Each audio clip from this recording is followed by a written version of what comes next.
What's up, guys? ArtistVersion1 here, and welcome back to another edition of the Three-Way Dance Wrestling Podcast, the podcast they say only gets 40 to 45 views, even though all episodes are above 40 to 45 views. And you can't have a three-way dance unless there's three of us. So joining me, as always, is Shelby, a.k.a. Shubs. Making my 49th appearance. Jesus Christ. Now you regret redoing that, don't you? I do, yeah. And joining me, as always, is he knows what it sounds like when doves cry, Nick. Dig, if you will, the picture. What's up, everybody? There you go. All right, we all got that right this time. Okay. All right. That was the first time. Yeah, okay. Yeah, and what?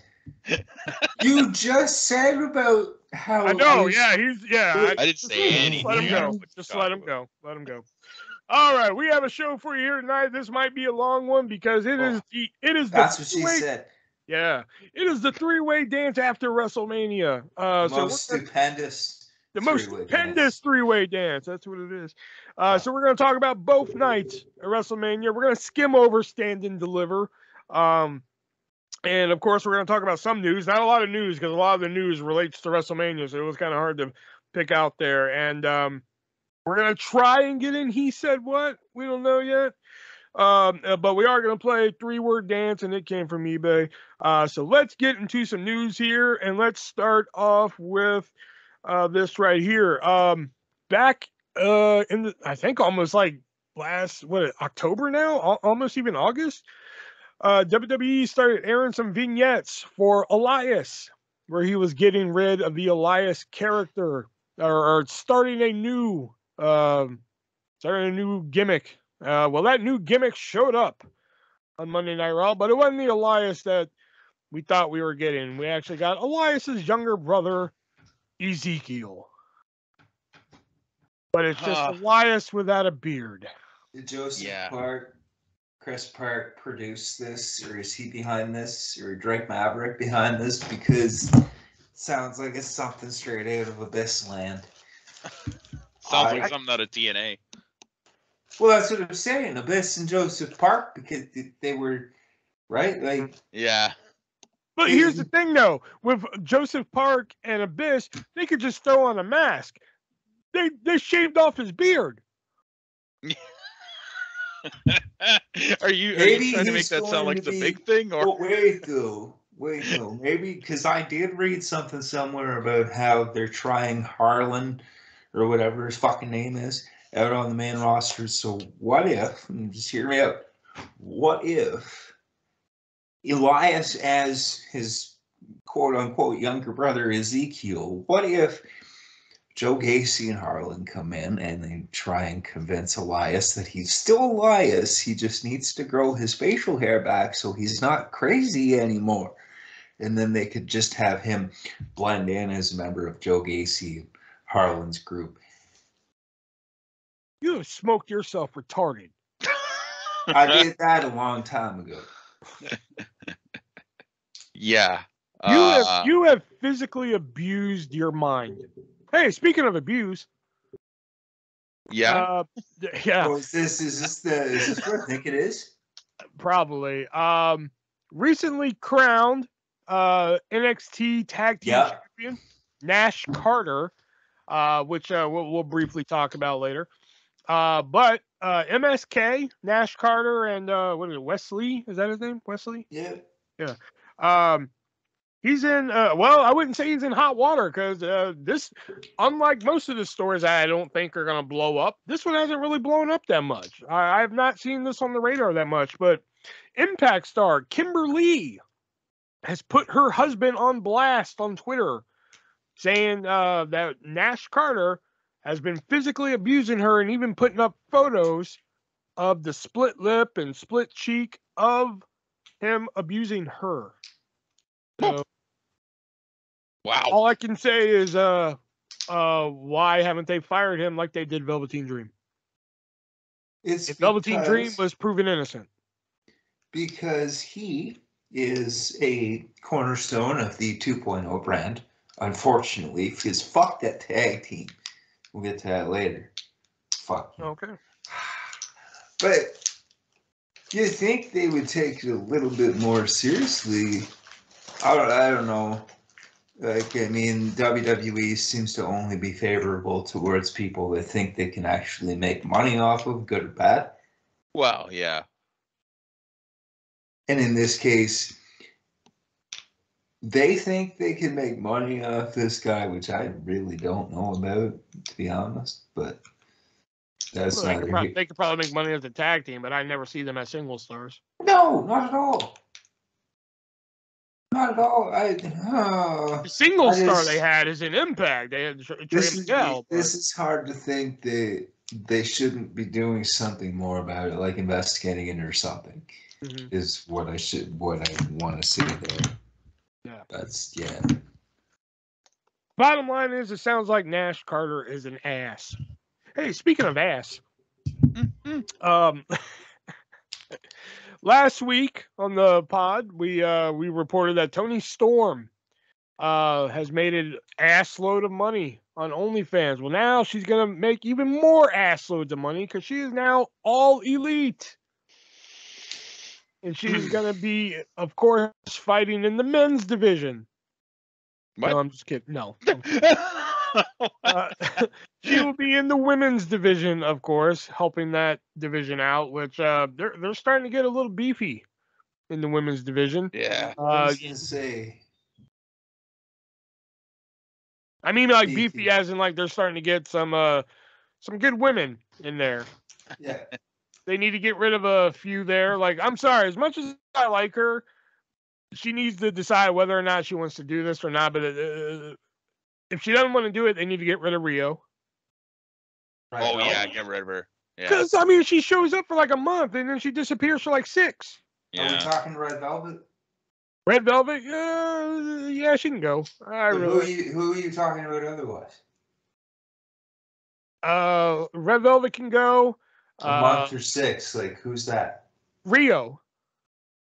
Oh, yeah. You know? Yeah. So, as much as I like Allie, I think that she could go too. Yeah, she's not doing much. They're not really doing much with Abaddon. If anything, really keep her as just like a manager. But they're not doing much with Penelope Ford either. Yeah, get rid of her. You know, I mean, right now you have Ruby Soho, Britt Baker, Toni Storm, Jade Cargill. Yeah, Jade Cargill. Plus, it sounds like pretty soon they're going to be getting Athena. Ember Moon. Yeah, Ember Moon. Yeah. They've got still Diamante. They've still got Nyla Rose. Serena Deeb, yeah. Sheeta. Nyla Rose. Yeah, Sheeta. Yeah, holy Sheeta. Thunder Rosa. Fucking. Yeah. There's Leva Bates. They could probably get rid of. She hasn't done shit. There's another one. Ty Conti. Well, they should probably keep her around. Nana J. Yeah. The women's roster's kind of thick there, isn't it? Yeah, but the thing is, they don't use a lot of them, though. Well, on Elevation and Dark, they do. No. The shows that nobody watches. I used to watch Dark when it was good. Yeah. I did, too. Like, when I guess 2019, like, pre-COVID at this point. Yeah. But fuck. And then COVID hit, and it was like, here's 15 matches, and 15 of these people are nobodies, and 15 people are who we have on the roster. Who do you think's gonna win? Exactly. Yeah. Like, I don't know. Some of the women's wrestlers just need to be released at this point. Hey, speaking of release, a lot of the AEW wrestlers who were signed to contracts usually are quietly released. You know, usually they just kind of disappear into the background and they're never seen from again. But 2 wrestlers, I was just going to mention the one, but we'll mention both of them. 2 AEW wrestlers are publicly stating that they are being released. One, of course, being Joey Janela. Thank you. I forgot it. I blanked out. All I had was Nutella in my head. I couldn't think of his name. And the other one being the little engine that could, Marco Stunt. Mr. Fun Size, man. Yeah. Marco Stunt, I mean, great story with him. You know, with his size, you really didn't, I mean, come on. no one ever thought he would make it, and he got signed. Good for him. He tore it up in MLW before that. Yeah, but I will say Joey Janela, apparently he was unhappy with what they were doing with him, which I guess, I guess it worked out for both of them because they weren't going to renew his contract anyway. Well, I mean, there was no appeal in him whatsoever. No. And remember, it looked like he stinks. He had a great match with Omega in that lights out unsanctioned match. I'm sorry. Oh, that on Dark? Yeah. Oh yeah, gee. When Dark was still good. on the YouTube show. Nobody watched. This is your worth. That's Joey when Janela. Dark was still good though. Joey Janela, you look like you stink. Yeah, fuck Joey Janela. Fuck him. I have no qualms with him. Plus, he was a stand-up guy when I asked if he would sign Jelly Nutella, and he wasn't a dick about it. So yeah, fair enough. Didn't he? So wasn't the reason that Penelope Ford left him was because of a domestic incident? Did I read that somewhere? I have no idea. He was accused of something, though. I think. Oh, I'm pretty certain he was. Yes. Yeah. I don't know. He looks like he stinks. He acts like he stinks. Fuck. He botches like half the shit he does. He can run his spring break shows and whatever the fuck else he wants to do. Fuck him. Yeah, fuck him. Ship him off to Saudi Arabia. Hey, speaking of Saudi Arabia. I don't even know if he deserves that. That's just an unusual punishment. Saudi Arabia. Depends what he's doing over there.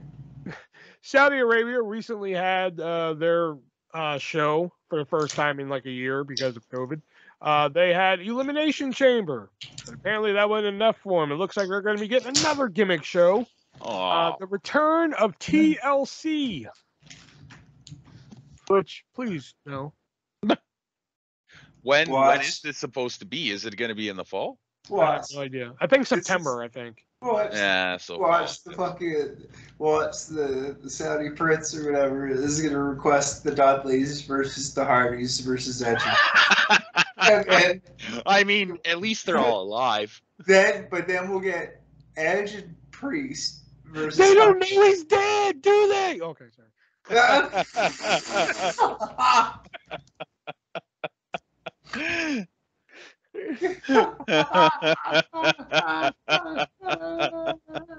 No, it'll just be like Edge and Priest and like fucking a Dudley and like fucking some other fucking. They bring in Spike Dudley for it.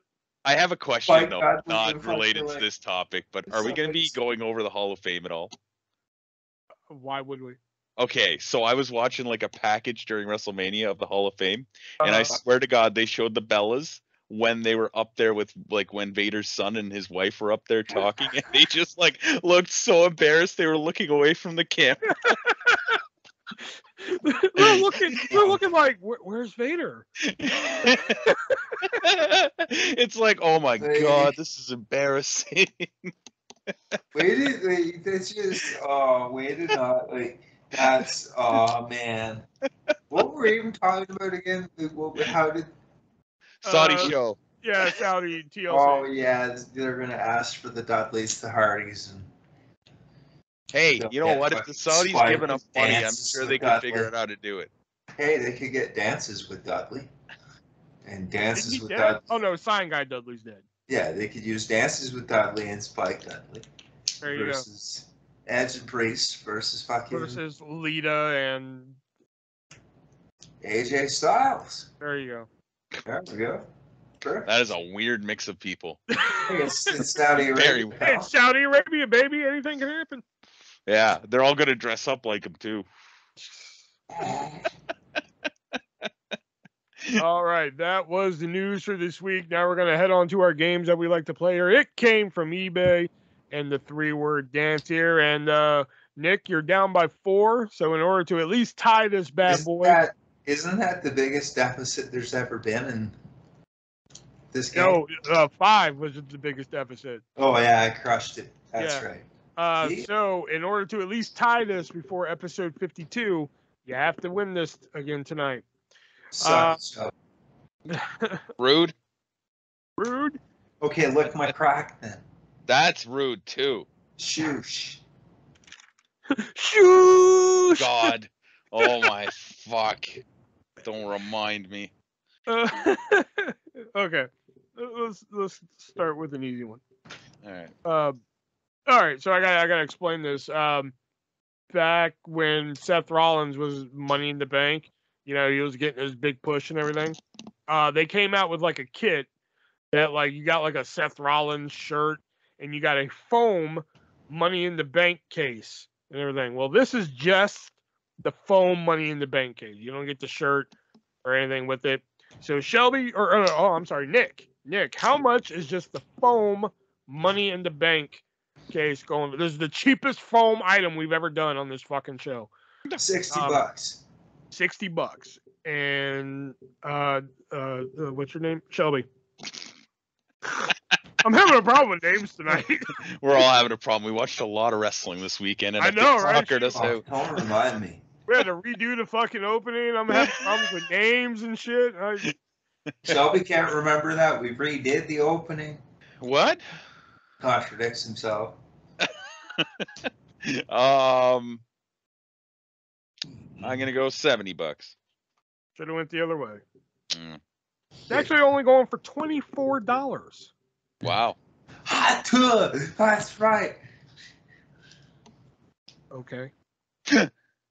All right, let's go with these right here. These are 1991. The Hulkamania was running wild still, brother. These were 1991 WWF sealed Hulk Hogan party invites. So these were like the invitations you give out to the whole classroom and have Hulk Hogan on the front. Oh, nice. Yeah, like come to my birthday party, brother.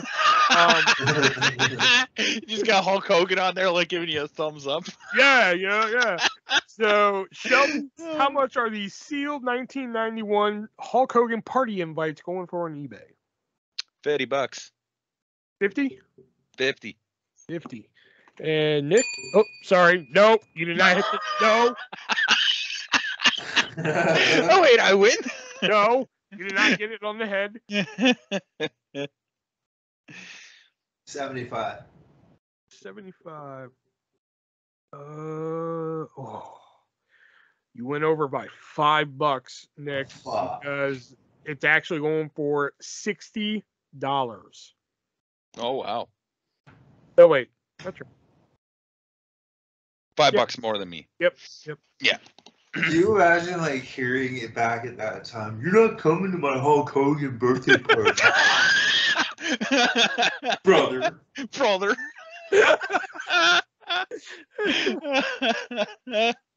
right. Starts with the hand motion to the hand in the air motion to the playground. Just look right in front of his face. You're not coming to my birthday. You're not coming to my Hulk Hogan birthday party, brother. And just starts flexing. Yeah. What you gonna do? Now it comes just down. run away crying. I'm not gonna do anything. Yeah, but you're not coming to my. You're not coming to my. You're not coming to my Macho Man birthday. Got like You're not coming to my Pog birthday party. You're not coming to my Aladdin birthday party. I don't know if it's the 80s, it'd be like, you're not coming to my. No, it was 1991. Yeah. Yeah, you're not coming to my Aladdin birthday party. And the ironic thing is, you're not coming to my Aladdin birthday party. That kid, Mustafa Ali. Mustafa Ali's birthday, or the kid that didn't get to go? The kid that said you're not coming to my Aladdin birthday Yeah, party. that was Mustafa Ali. That was Mustafa Ali.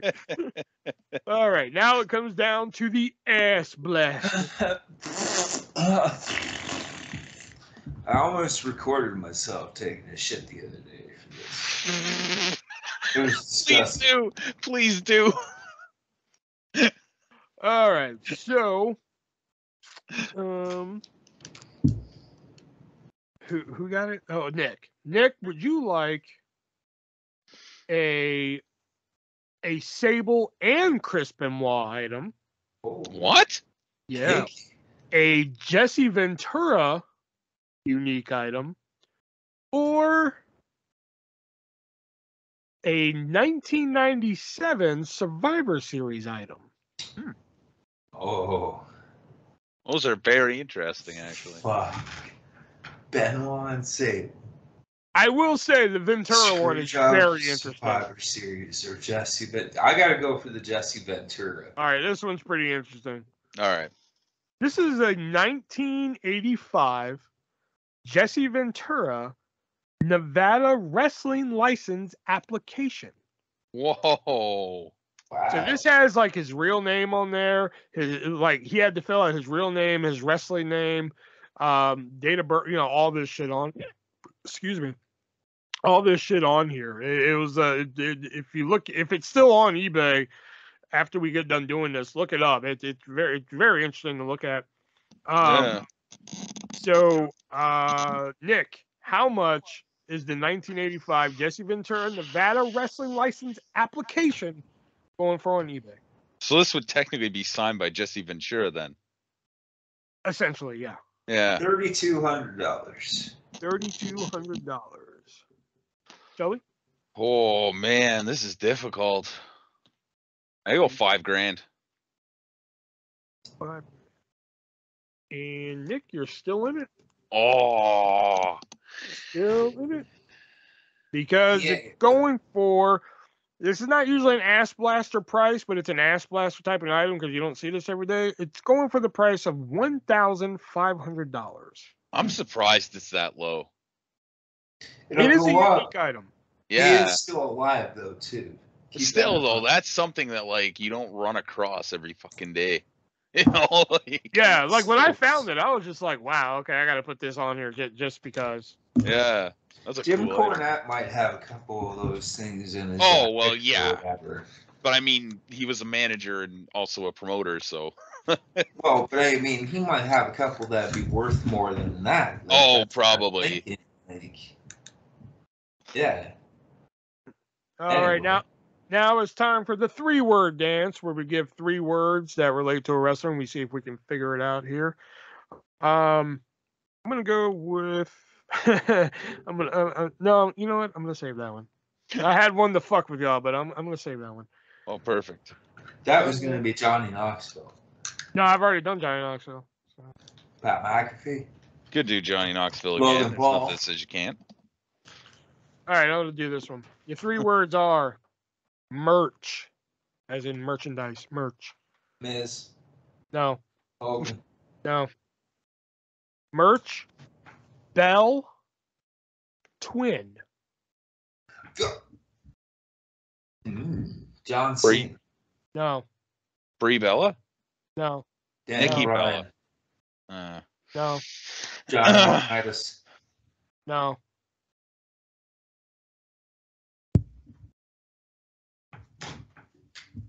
Jake of the Gemini. No. Jesse of the Gemini. No. Mm-hmm. Kurt Angle. No. Eric Angle. No. Fuck.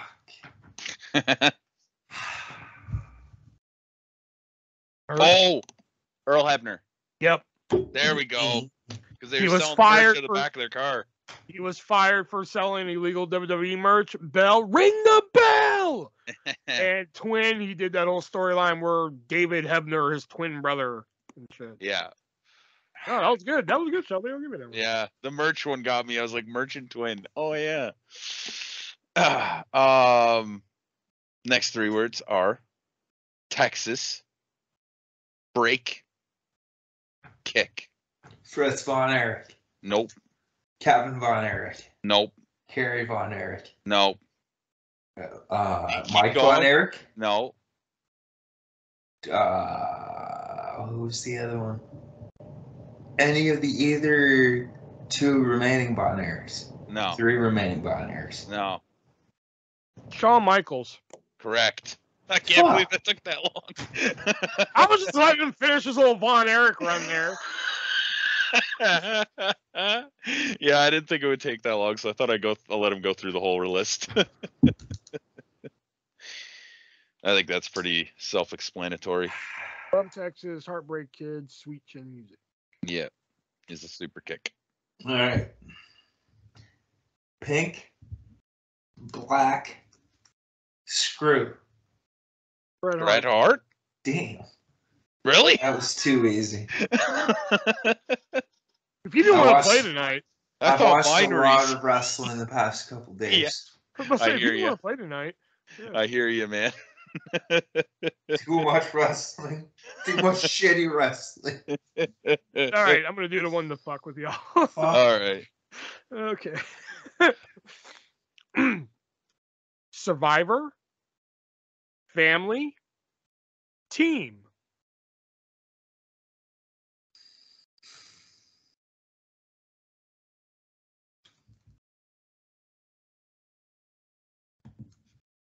Survivor, family, team.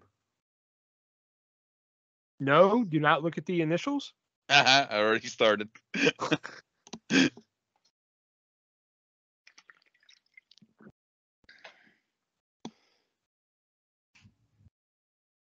Bret Hart. No.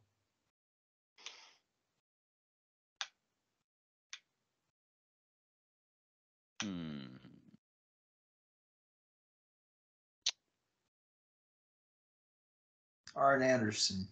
No. Tully Blanchard. No. Adrian Adonis. No. Andre the Giant. No. The Barbarian. No. Big John Studd. No. Any member of the Heenan family. No. Okay, that rules on that. Any member of the Adawais. No. Any member of the Ortons. No. Any member of the Hearts. Hmm. No? Maybe. Maybe. Bret Hart. No. I already said Owen Bret Hart. Hart. Keith Hart. No. No. British Bulldog. No. Bruce Hart. Jim Neidhart. Yep. Fuck Bruce Hart. Damn. He was on the Survivor Series team with his family. There you go. I put that on there to fuck with y'all because y'all always run through all the Harts. That's why when Shelby's first guess was Bret Hart, I was like, ah, fuck. Yeah, I should have continued with that, but Yeah, I was that's why I was like, damn it, you he did. figured it out already. Next three words are announcer, author, honor. Nigel McGuinness? Nope.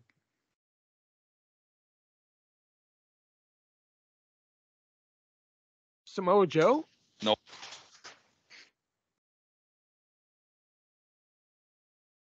Brian Danielson. Nope.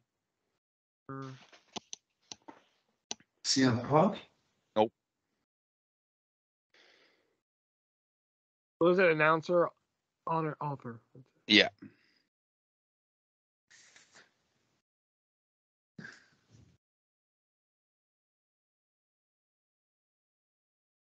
Honor. Christopher Nowinski? Nope. You never know. The initials are AHA. Take on Yes, me. they are. Sorry? Take on me. Take me on. Because aha.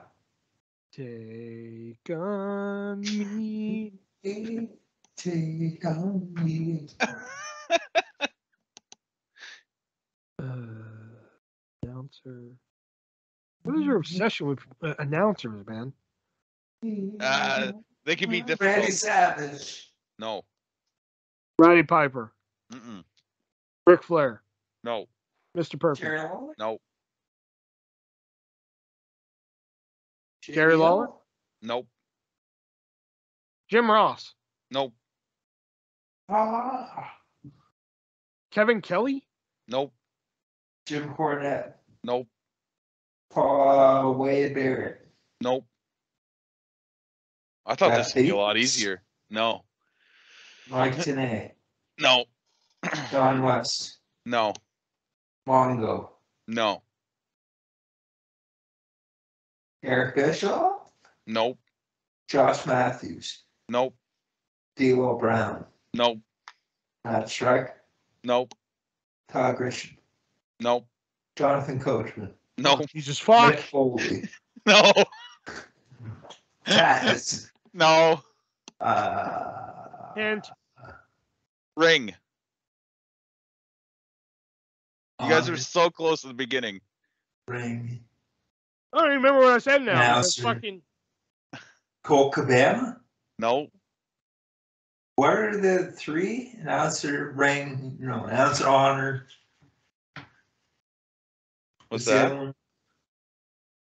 What are the initial three words? Gabe Spolsky or whatever his name is? Nope. Kevin Kelly. Nope. I said Kevin Kelly. You guys are so close. This is like the DJ one name Whitmer. you haven't said. No. Al Snow. No. Fuck. Who is? I don't know. Really? I don't. You don't watch a lot of Ring of Honor, though, do you? I don't. No. Still, I'm kind of surprised. Can you picture him at least? No. Okay. I said all No. the Ring of Honor. Adam Pierce. No. I said all the Ring of Honor announcers I know, and that was Kevin Kelly and Nigel McGuinness. Damn.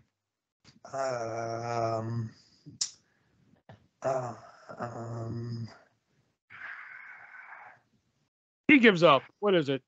Yeah, no, I got nothing. Ian Riccaboni? The lead announcer for Ring of Honor? I actually expected you guys to get that one. Shit.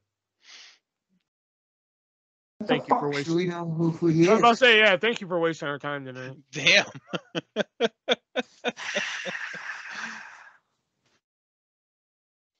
All right, so blade, paint, run. Warrior. Bray Wyatt?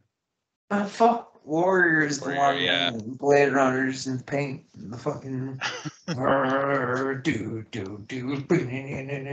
yeah.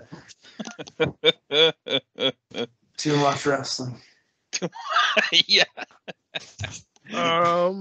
Let's go with this one. Your three words are planet. Right. Sean Stasiak. No. Planet, right, lady. Rhodes Clay. No. Huh? Lacey Evans? No.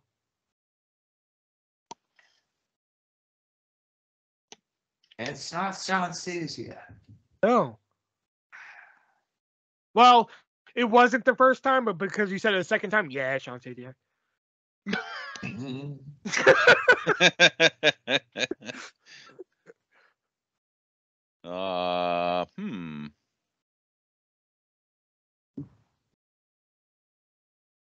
Planet, right, lady. Whenever I hear right, I think of Kerwin White. If it ain't right, it ain't white. Guessing that's a hard no. I miss Kerwin White, man. Holy fuck. I wake up every morning. Right lady. Planet right lady. Mike Lawson? Nope. Perry Saturn. No.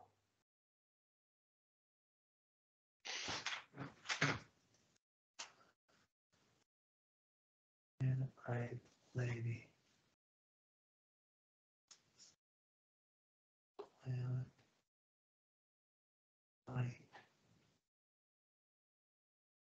It.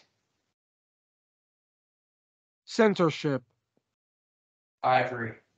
No. Sable. No. Tory. No.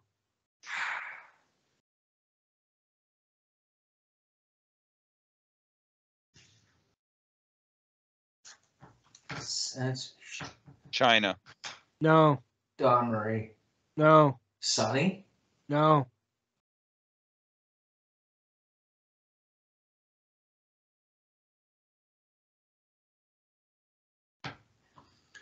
Joey Mercury. No. Chris Statlander. No. Damn it. She's from the Andromeda Galaxy, not a planet. Well, she must live on a planet in the Andromeda Galaxy. That's all I'm saying.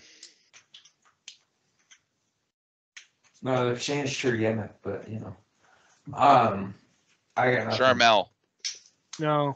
Yeah, I got nothing. Hello, ladies. Oh my God. Planet. God damn it.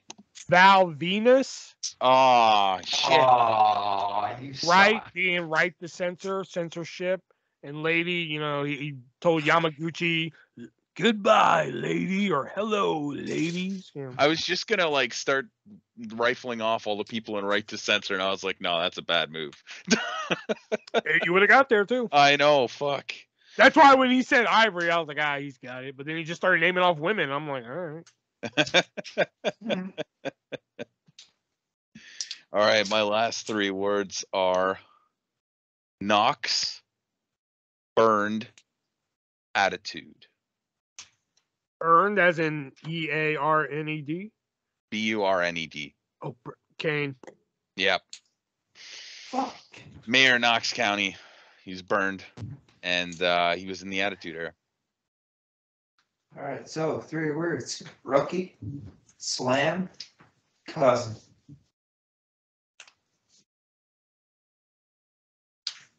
Cody? No. No, he wasn't a cousin. Rookie slammed cousin. Crash Holly. Just SLAM. No.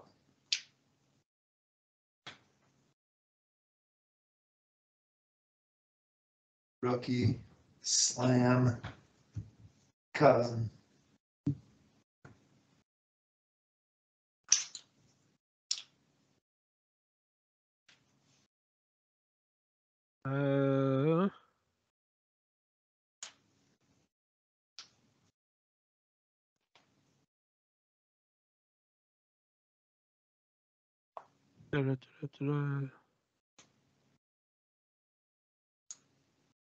Solo Sikoa?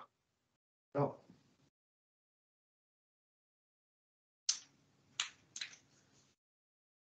Hint? How do you like me now? Hardcore Holly. Yep. Oh my God, I did it again. Fuck.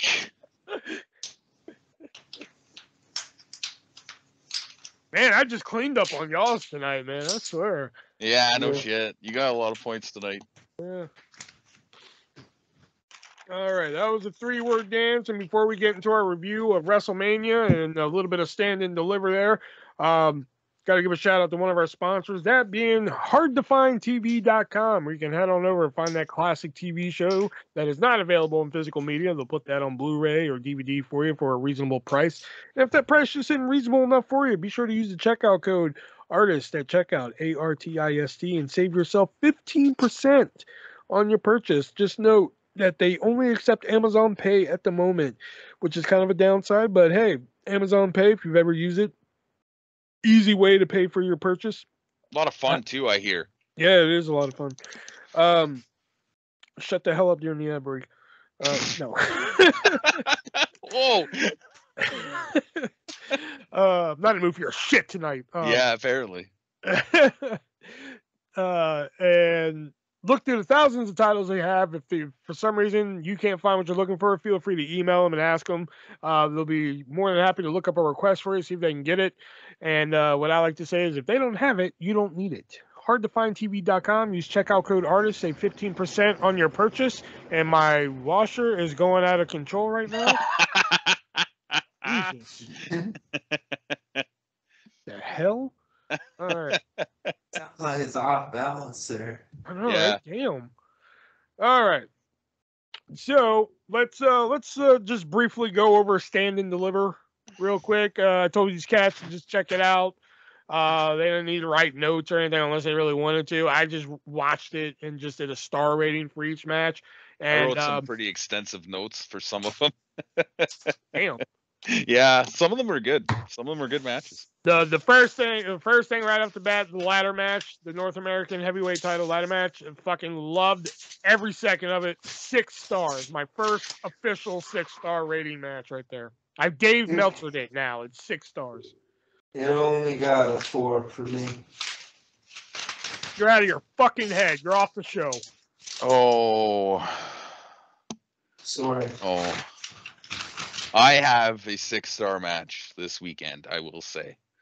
However, this is not one of them. This is everything I fucking hate about a ladder match. Oh, come on. Come on. They didn't do the goofy ladder breaks or anything. Come on. They did the stupid spot where they all get up on the fucking ladder and they all fight over the belt. They also had like random people that weren't part of the match just going when Saga ripped the ladder in half. Oh, I love that fucking part where like Elektra Lopez and Veer 2.0 and fucking Legato were fighting and shit. That was fucking great. I was loving that. They're not part of the match. They're not part of the match. Fuck, I hated this. I did watch the whole thing though. -5. Oh my god, no. This match, and it's funny when I knew it was your favorite match, and when I was watching it, all I could think of was the Young Bucks versus the fucking Lucha Brothers at fucking whatever AEW show that was in the cage match. That's all I could think of. Whatever. I'm sorry, I tried. Whatever, no you didn't. Then we have Tommaso Ciampa taking on Tony. I don't know. I think his name is Tony D'Angelo, but they keep calling him Tony D, so I don't know if they're going for a name change. I don't know. Yeah. I gave it 3.5 stars. I just didn't like the finish, which was just a kick in the head. Yeah. I gave it 2.5. It just didn't keep my, well, I mean, I watched highlights of it, but I can't, I mean, I knew Ciampa was losing. So going into it, it's like, so Ciampa's going to lose, and yet here's his greatest hits package. 2.5. I love this match. It was one of my favorite matches on this show. Say what you want. I like the Tony D'Angelo gimmick. I really do. I love the Italian gimmick, and I think he works it pretty well. Would have loved to see Ciampa win here, but I did actually enjoy seeing him get knocked out in the finish. It kind of makes D'Angelo look really strong. 4 out of 5. Next up was the triple threat tag team title match: Imperium, MSK, and the Creed brothers. Which I really didn't see the point in the Creed brothers in this match. They only did one spot that really impressed me, which was the cannonball. I thought that was pretty cool. I loved the cannonball, but I thought the Creed brothers should have won. So fuck this match 2.5. Overall, I enjoyed it. 4 stars. Not gonna lie, I saw this coming up. I saw the first couple seconds and I skipped it. Was not interested whatsoever. Of course. However, the next match. The Fatal 4-Way Women's Championship match. 3.5 stars. I was pleasantly surprised. I gave it 3. Holy shit, look up. Yeah. Jesus is a-coming. 2.5 for me.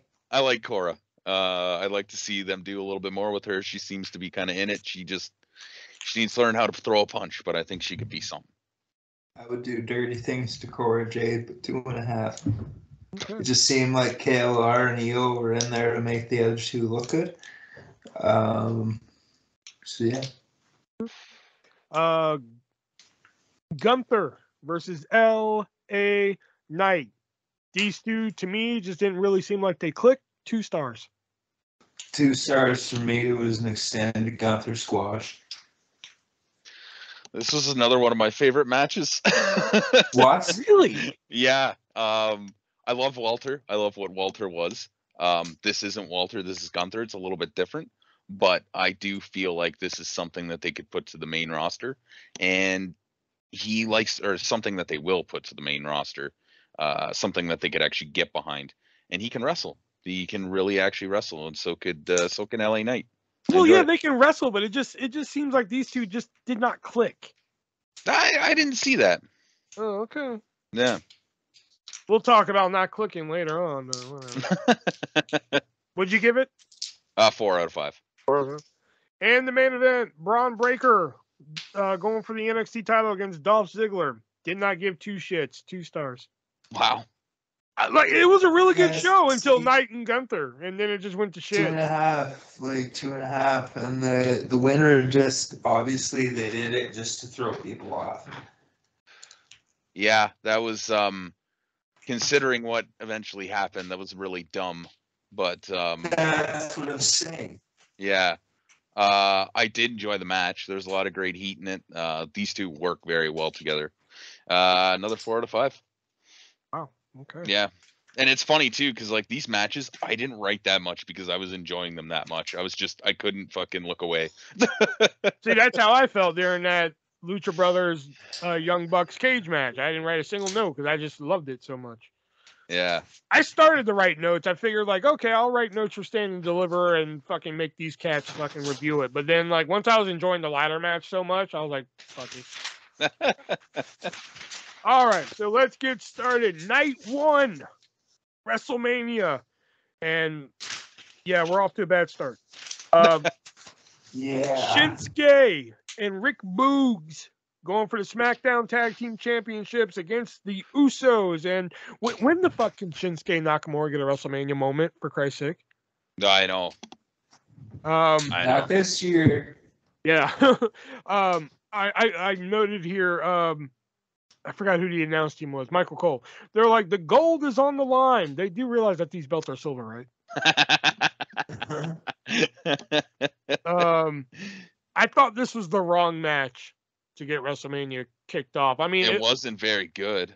Well, I mean, considering what happened to Rick Boogs, they apparently were scheduled to go 15 minutes, and they had to cut it short because of what happened to Rick. They shouldn't have gone 15 minutes anyways. Yeah, because I don't, even if they could have went there a lot of time and Rick Boogs didn't get hurt, I don't think it would have been any better. Don't get me wrong, I love Shinsuke Nakamura, and Usos are pretty good. I have not seen enough of Rick Boogs to to get like a good vibe. It feels like they're trying to give him like an old school wrestling strongman kind of look, and like he tried to lift both the Usos up on his like fucking shoulders and then just buckled, and it was that's what injured him. Yeah, it's just like why he's not a big enough guy to be able to do that. I did like the bear hug into a suplex. I thought that was pretty good. And even though he was hurt, they did have a good balls finish. But considering what happened, I have to give it 2 stars out of 5. I give it 2.5 because the Usos really pulled their weight together, like pulled that together, and like actually caused it to be possible after that. So yeah, 2.5. I gave it 2, and that's pretty generous in my opinion. Yeah. All right. That was a quick one. All right, coming up next is Drew McIntyre taking on Happy Corbin. This was my 6-star match. No, it wasn't. No, I'm kidding. There's no way. Basically, I wrote down, this is Drew and Corbin's greatest hits. You know, if you love the fucking, Corbin running under the rope, running back in, you're gonna see it. If you love the Future Shock, you're gonna see it. It's kind of like a reunion band getting back together. You know, they're gonna play all the hits, and then they're gonna play a new song, which in this case it was Drew McIntyre being the first person to kick out of the End of Days, which is that even a thing, or are they just making that up? No, it's true. Really? Yeah, no one has ever kicked out of End of Days except for Drew McIntyre now. But the thing, my problem with the whole match is that, and also when Drew jumped over the top rope, Corbin almost didn't catch him. But here's the thing, though. He kicked out of End of Days, but then one fucking Claymore keeps him down. And I know you're not a big fan of, let's kick out of finishers all fucking night. Yeah, It's WrestleMania. But B, if you're going to kill the fucking End of Days like that, then he at least should have got fucking kicked out of one Claymore. I guess, but do you really care It's Happy fucking Corbin. Does But anybody Corbin's fucking care? not a former WWE champion, so that's why. I used to be a big Corbin mark When he until was they Happy Corbin? I used to be a big Corbin mark until they took that briefcase away from him the way they did. Yeah, there's that. But this gimmick is just fucking horrible. I think it could have worked as a face thing, but then they fucked that up. Yeah. Moss is what's been getting heat, and I think soon you'll see Corbin try and go face, unfortunately. But I think they're going to go Madcap on this. I think Madcap's going to go face. 2 stars for this one. Yeah, two for me as well, just because they killed the End of Days, and I think he should have kicked out of at least one Claymore. This is the feud that never ends. I hope it's finally over. Again, a 2, but a very generous 2. Yeah. Fuck. All right, now the show is about to kick in the fucking high gear here. Oh, fuck. Yeah. So we have the Mysterios taking on Miz and Logan Paul, and right off the bat, I love the fucking Eddie Guerrero / Art Bar tribute gear that Dominic had. Yes. That was fucking dope. Logan Paul is a great heat magnet. He had no business being that good. Good agility from Paul. That was the second thing. The next thing. Good agility from Paul. Great moonsault by Dominic, which is the only moonsault that was like good on night 1. Probably Dominic's best outing since like he's debuted. There were 3 other moonsaults later on in the evening that were just shit. We'll get to those. I marked them. Great slam from Paul. Great blockbuster from Paul. The only problem I had with the blockbuster he did, like you could tell it was like I don't know how to explain, but you could tell it was really planned. Like he did the blockbuster, then he held the position. Like, okay, I've hit the move. Wait, okay, now get up. You know, you could really tell that he held it. He's not a trained wrestler, pal. Yeah, I know, but you know, Paul has better timing than Dominic. Like Paul hit that breakup. Does. Paul hit that breakup like right on time and shit. And Dominic was late was his. Yeah. Which is great.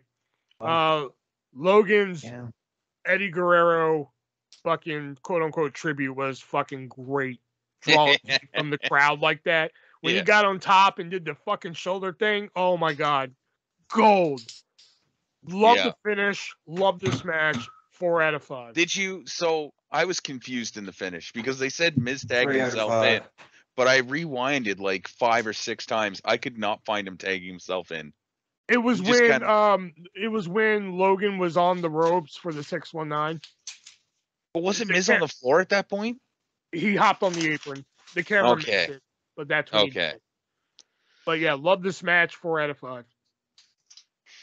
Yeah, Logan Paul was surprisingly good. I couldn't believe it. He's a natural heel. Honestly, I think he's leaps and bounds ahead of Dominic. Dominic needs to try to work another style. I think he's trying to be too much his dad, and it's just not working for him. He's too tall for that. He needs to try something a little bit different. But yeah, great match. I gave it a 3. 3 out of 5. And would you give it, Nick? I gave it a 3. Logan Paul didn't have any business being that good. Yep. Dominic, I feel like this was his best performance to date, despite the fact that it's still out of place. Yeah, 3. All right. Coming up next is Becky Lynch taking on Bianca Bel-Air. And what the fuck is on Becky Lynch's face? It looks like Lady Gaga fucked the Eurythmics. I think she was going for Fifth Element style. I thought she was going for like a Cruella or something. Only with I the wasn't black hair. quite sure. I would have loved if the early manhandle slam was the finish. That would have just people would have lost their fucking shit. Nice roll through suplex. There's the first horrible moonsault of the night from Becky. This is when this part of the match is when I realized that, like, if you're a fan of Becky's ass, this is the match for you. Nice leg drop from the top. I give Bianca a lot of shit, but I do like that handspring into the moonsault. The 450 from the second rope was different. Usually see that shit from the top. That was pretty good. Becky with that flipping drop kick, which I know wasn't supposed to be a fucking drop kick, but it still looked pretty sick. Nice 10 count spot. I know Shelby hates those, but I thought this one was pretty good. This is probably the best I know I say this about every Bel-Air match I end up liking, but this is probably the best one that I've seen from her. 4.5 out of 5. Wow. I give this one 4, Bianca's best match to date. Wow. Wow. Well, I mean, Shelby hated it. I will say that I enjoy the horn version of Bel-Air's song more than her actual song. I thought that was pretty cool. But yeah, I got bored like fucking halfway through this, and I just skipped it. I just put 2 out of 5. I was not digging this match at all. Oh my god.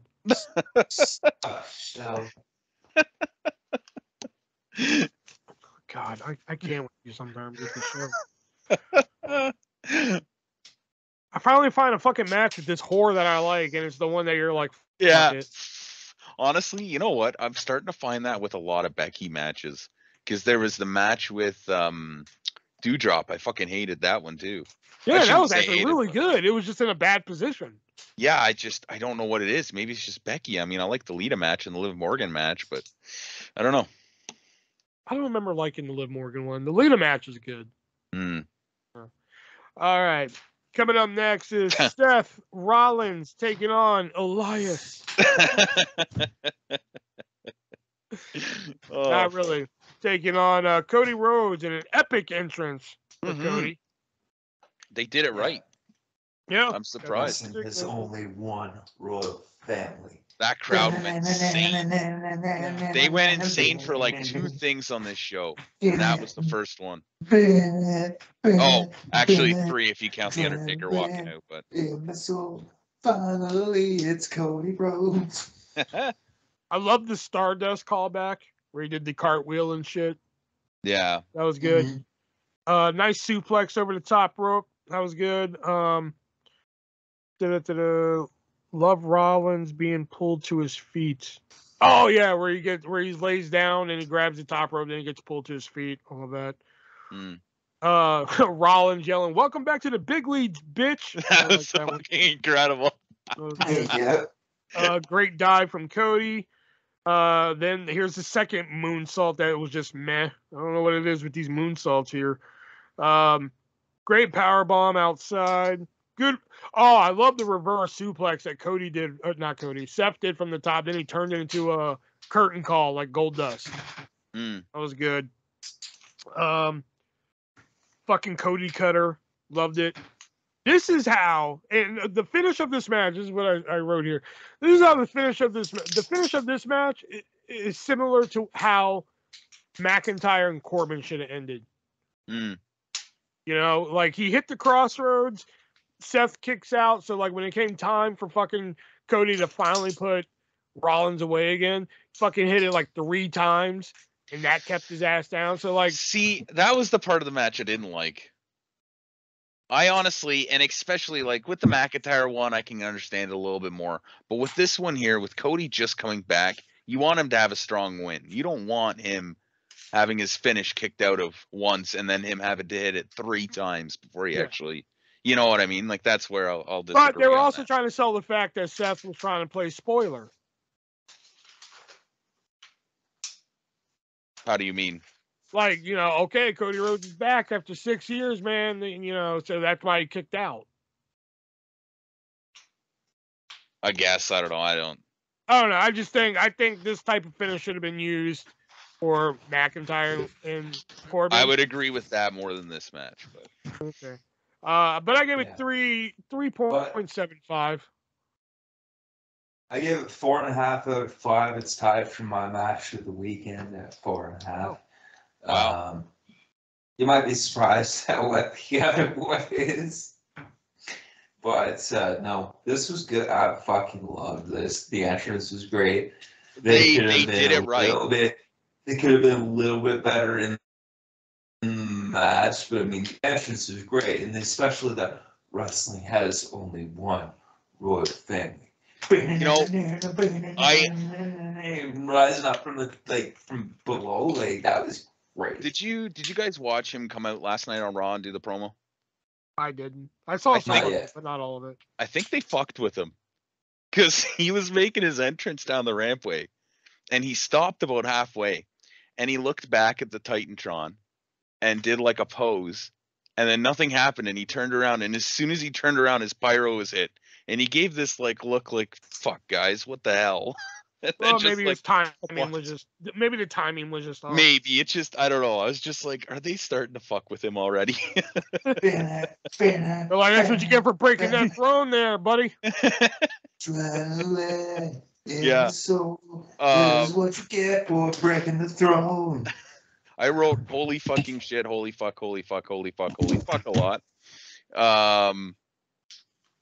Yeah, it was a good match. Again, I still would have liked to see Cody go over a little bit stronger.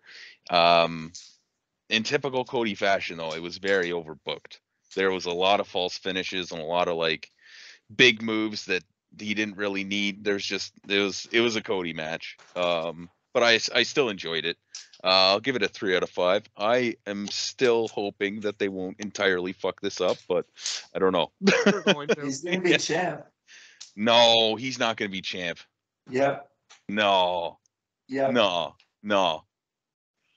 I don't think so. Deal. I'm sure of it's it. part of his deal. You know this, or you're assuming?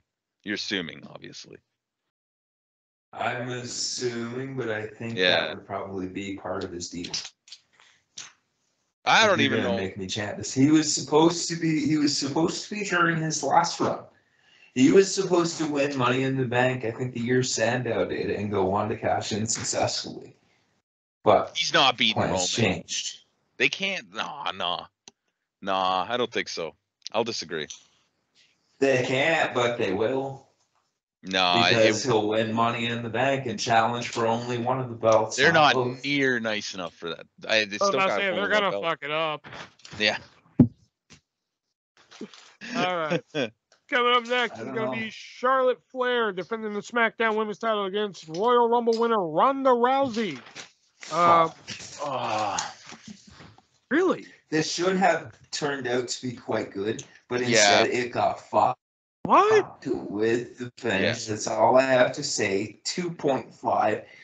And if I have to talk any more about it, that rating will go down. I thought there was a good knee from Ronda right off the bat. Nice DDT elbow onto the apron. I kept looking at Charlotte's ass, so all I wrote down was all you can eat ass buffet. I was out. Another great knee from Ronda. Nice tornado faceplant move from Ronda. Something new that she's breaking out. That fucking first spear that Charlotte hit on Ronda was fucking. Oh, that was wonderful. Loved it. Yeah. Third messed up moonsault of the night where Charlotte hit that Andrade spot. Then we get the nip slip. I don't know if you guys saw that nip slip. I didn't. Yeah, look it up. It's beautiful. Who was it? It's right before she goes for the figure 8, and then it's in the figure 8. If you just go to Twitter or something, it's on there. And Charlotte or Ronda? Charlotte. Yeah, I've seen those. Whatever. And I swear, like, I can't. I listened to it a couple times, and I swear Ronda says this, but like Ronda goes for a pin at one point, and Charlotte gets her foot on the rope, and Ronda's like, "What? No!" I swear she looks at the ref and says, "No take backsies." I'm pretty sure. I'm pretty sure that's what just for that. But despite the botches and everything, like the messy moonsault and everything, I really enjoyed this match. I gave it 4 stars. So I did forget how it ended. And I didn't take notes. This is one of the ones I didn't end up taking notes on. But it started out really hot. It was looking really good. Yeah. If fucking Ronda Rousey could stop fucking smiling the entire way to the fucking ring. She's the face this time. That doesn't matter. She shouldn't be smiling. She's a UFC fighter. She should be coming in ready to kick Charlotte's ass. She doesn't need to smile. You can see right through it. But despite all that, it was a great start to the match. It kind of felt like it got really sloppy and like botchy and just boring. I was bored of it. And then when the finish came and they ended up beating Ronda, I was like, oh my God, this is amazing. Oh, I love that. I did not want to see Ronda win this match anyway, so I was very happy when she lost. I'll give it a 3 just for that. I'll give it a 3 just for that. No But it wasn't what take-backs? I think it should have been like a little bit shorter. No take backsies. Don't take backsies. I'm pretty sure that's what she said. I listened to it a couple times, and I'm pretty sure that's what she said. I'm gonna have to go back and check that out. Yeah, I got to too. All right. And coming up next is the KO show featuring Steve Austin. But it's a ruse. Yeah. He actually wants to challenge Austin to a no-holds-barred match at WrestleMania. And Austin said his first match was in Dallas, and he wants to, his last match to be in Dallas, and he wants to beat this sack of shit. They gave him a lot of liberties, except for when Yeah, he I called know. the ref. I know. I don't know if he forgot when he called the ref or what happened there, but he started saying "goddamn ref" and Yeah, like give me a god ref. ref out here now. You know? And we have Kevin Owens versus Steve Austin. Austin's first match in 19 years. I didn't write any notes for this. I just fucking sat and watched it. Yeah. But the only, I gave it 3 3/4 stars. Steve Austin whooping ass and drinking beer. I gave it 4 stars. But like, come on! After 19 years, and we had a bell ring. You could have done it at 32 with somebody more meaningful. Well, he That's also the could have done it caveat at from 32 when he could have moved a little bit better. I don't know. Too, but I gave it 3 3/4 stars. My own, believe it or not, it's a nitpicky thing. The only thing that I had a problem with is that, you know, we got a stunner, of course, you know, but we got no Luthez press. We got no like that little fucking marching elbow he does. Did you see how he was hitting the fucking mud hole stomps though? Yeah. Yeah, Very he can't do that shit anymore. He can't do the Thez press and the fucking the elbow thing that he does. He just hitting the mat like that is just too much. You know, then that's why this kind of sucks. Just drinking and ass whooping with the bell ringing. So like the beginning of the segment, fucking amazing. Him going back You to know the what? back. No, I downgraded fucking 3. I downgraded 3 from 4. Fuck that. Kevin Owens, while he was like, Austin went out to get his bike and he came back, and now Owens, the look on Owens' face was just fucking perfect. He was given the best reaction looks the whole night. The promo was like, it was Austin. That was cool. I honestly think that this should have been just Austin beats the shit out of Kevin for a little bit, stunner, done. Because what the hell was he doing? He was just like randomly taking drinks of beer. And then they like fought all over the stadium. His mud hole stomps looked shittier than they did back then.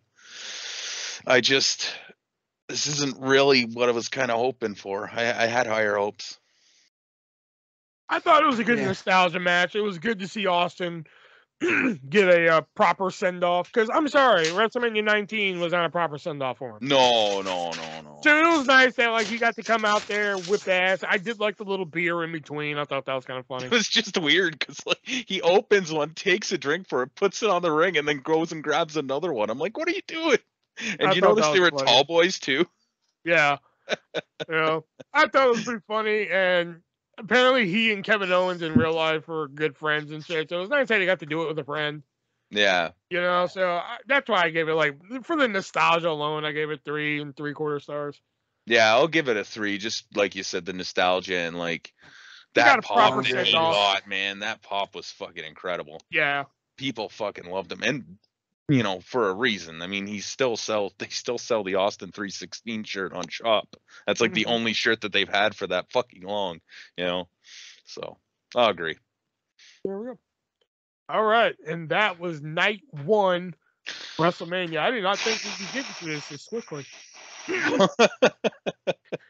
Now we move on to night 2 of WrestleMania, and this is how you kick off WrestleMania. It's RK Bro taking on the Street Profits, taking on Shoosh, taking on Alpha Academy, and like, oh, okay.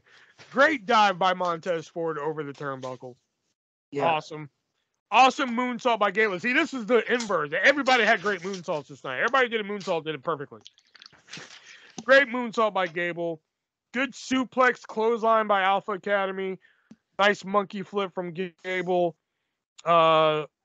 Usually when somebody grabs a foot when they go for a kick, usually like the follow-up is like an enziguri. Matt Riddle changed it up. Instead of going for an enziguri, he threw a knee. I thought that was different. I like that.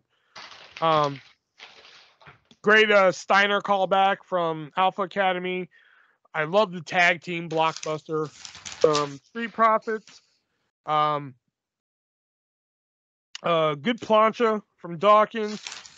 The springboard RKO from Riddle, I think should have been the finish, but you have to give Randy Orton glory. But great finish overall. This is how you kick off WrestleMania.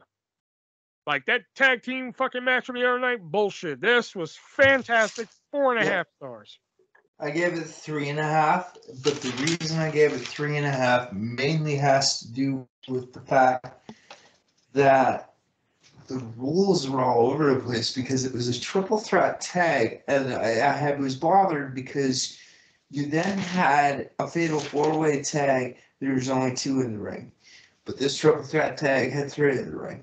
Either way, it doesn't make sense. It should have been 4, 3.5 though. Overall, I also want to point out Otis. That feel good, huh? Yes, 3.5 for this one. Shelby? Well, I thought it was about what I thought it would be from what I saw. 0 out of 5. What? I fucking hate it, man. When I saw who was in this match, I started like 10 seconds skipping, like from the time they finished their entrances. And every time it stopped, I was just like, oh. The RKO was cool. Shoosh. Oh my god. Then they bitch out Chad Gable for being a fucking retard. Oh yeah. Oh yeah. I just hope they don't make this Stevenson guy a joke too. Oh yeah. Stevenson's gonna be the new Stardust. Oh yeah. Oh god. Coming up next was, believe it or not, high on my anticipation list. Lashley taking on Almost. This was awful. Oh, it was. Fucking I was awful. actually like really. I was kind of really excited for this. I was like, this might be fun. Almost is still green, and even Lashley couldn't carry him. A big fat 2, and that's being generous. Like, fuck this. Hell of a boot to Lashley. Like, almost kicked the fucking soul out of Lashley with that boot. And then it was halfway through this match where I'm like, oh my god, Almost is a fucking Black Khali. I will say I was impressed with Almost catching fucking Bobby Lashley out of midair. That was fucking impressive. And the spear to the back was really different. And I don't think Lashley should have won. No. Of course he shouldn't have won, but they've killed the mystique of fucking Almost. And now MVP is turned on Lashley in favor of Almost, and fuck. I give it 1.5. 2 is being generous, but that's what I gave it. You gave it 2. Yeah. I gave it 1.5. Yeah. Shelby. Simply amazing. See you later, God, not enough. 5 out of 5. I fucking loved every goddamn second of this. And you know what? I would have loved it even more if I hadn't realized that they are actually still going with Almost or just as much or not enough or whatever the hell his name is. Because what I thought they did here was I thought they realized, oh shit, this guy is not ready for the main roster, because he's not. He's not even fucking close to ready. And I thought that they were just going to give Bobby Lashley a big fucking face win as like the first guy who beat Almost. I was like, this is just fucking perfect. I figured they were trying to build him up to like challenge Reigns, because I mean, if you look at the way that the Elimination Chamber night happened for him, it was kind of like he kind of looked pretty weak during that. But I thought this was like a good way to build him back up, and I was like, I really hope that they're just done with this fucking tall bastard. But apparently they're not. But I did give it 5 out of 5. Fucking loved every second of it. You have smoked your mind retarded. That's what happens when they legalize weed in Canada, man. You just go to the store and be like, what's up, man? Oh, Match the fucking night. What? Yeah, that was the highest rating I give a match tonight. That Wow. You are fucking insane. night. I only saw one other match this weekend that was better. Then it must be this one. Ties for my match at the weekend. Then it must be this match, because Nope. next up it's Sami Zayn taking on Johnny Knoxville in an anything goes match, which my favorite part of the whole fucking build for.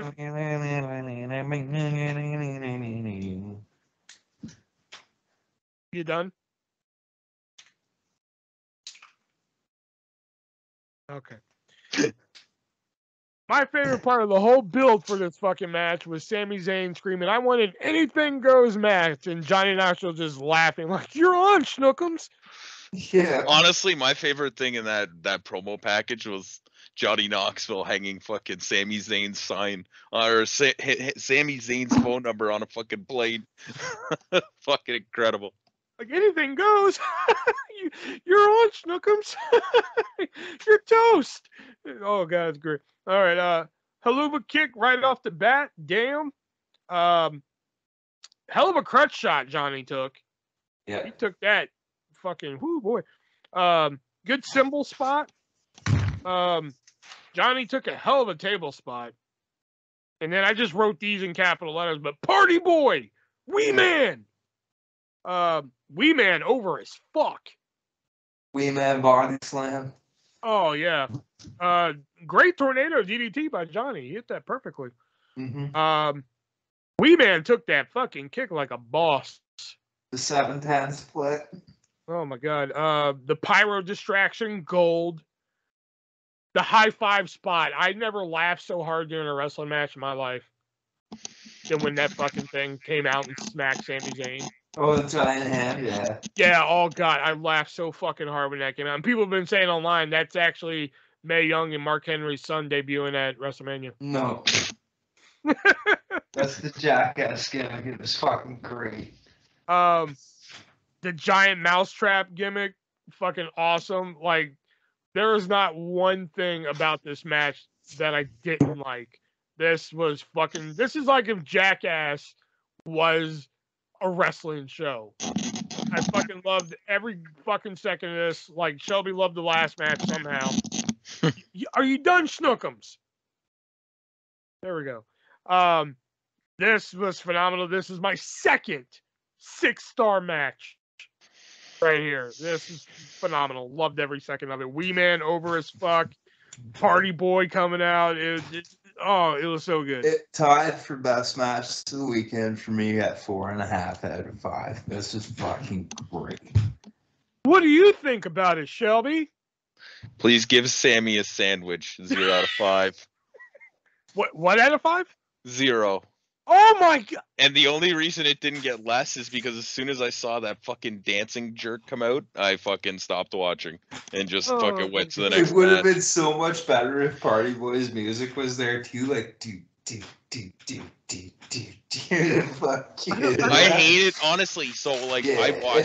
I loved Jackass when it first came out. I mean, I was like a teenager, right? That shit was like fucking candy. I always hated his shtick, though. I hated it the most. I just couldn't stand it. But like everything else in there was good. The punch to the groin, the big hand, The big how can you hand. hate this? The big hand is a good wrestling move, eh? They're not in a wrestling match. They're in an anything. Well, why the match. fuck is it on a show called Wrestlemania then? Oh my god. Oh my god. I don't think I can do this show anymore. Honestly, when I saw the mousetrap on the fucking table, that's when I just about shut it off. Oh, the mousetrap table was so good. Oh my god. Oh, this match was fucking phenomenal. Like, this was so good. There was like nothing about this that I didn't hate. It was okay. I don't know if I can keep going. You probably won't. Well, let's go to the next match. Fatal 4-way tag team match for the women's tag team titles. Legit Glow. Which, fun fact, going into this WrestleMania, Sasha Banks was 0-6 at WrestleMania. Carmella and Queen Zelina, Team BDSM. I don't even remember the other fucking team. Who was it? Shayna Baszler and Natalya. Natalya and Shayna. Nice double dive from Sasha and Liv. That was kind of fun to watch. A great moonsault from Vegas. Like I said, the complete inverse of the night before. Oh god, I hated the double Tower of Doom. They did a double Tower of Doom, and I was like, oh, Jesus Christ. Nice double. Actually made the match worse for me was the double tower. Oh god. Nice double team from Liv and Rhea. Nice Meteora from Sasha to Zelina. Good finish. Good tag team finish for Sasha and Naomi. I thought that was good. But overall, I was just like, meh. I didn't hate it, but I didn't love it either. So I gave it right there in the middle. I gave it 2.5 stars. I gave it 3 because I didn't expect a lot of what I saw. I didn't expect the Banks and Naomi win. I didn't expect Ripley and Morgan to have good double team offense. Mm-hmm. So yeah, solid 3 on that one. So the announcers said that there was no count out and no disqualifications in this match. Correct? Yeah. So why the fuck are they even bothering with tagging? They somebody will be getting pinned. Like, I think at one point I saw Liv Morgan getting pinned. Rhea Ripley came in, broke up the pin, and went out to the fucking back out to the apron. Why didn't you just stay in? What are they gonna do? They can't disqualify you. 0 out of 5. You know, you put a lot of logic into this. Yeah, I did. Why can't you just enjoy some shit? Sheldon is late, see. There's some pent-up frustration in there. I have a lot of pent-up frustration, I will say that. Very angry. Speaking of angry and frustration, let's move on to our next match. Edge versus AJ Styles, the quote-unquote dream match. And oh, Christ have mighty, no. Yeah. This should have been so much more given the hype, and it didn't turn out well at all. And oh my god! I rated this 3.5. I'm putting this at maybe 3, and that's being generous because something just wasn't right here.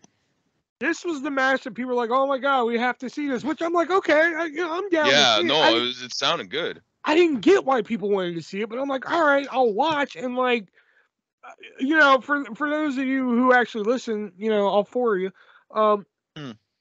you know, I watched the show once for my enjoyment.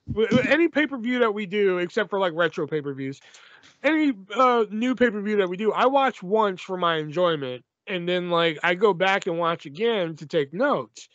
So the first time I watched the show, I'm just like, this match is just fucking bullshit, you know?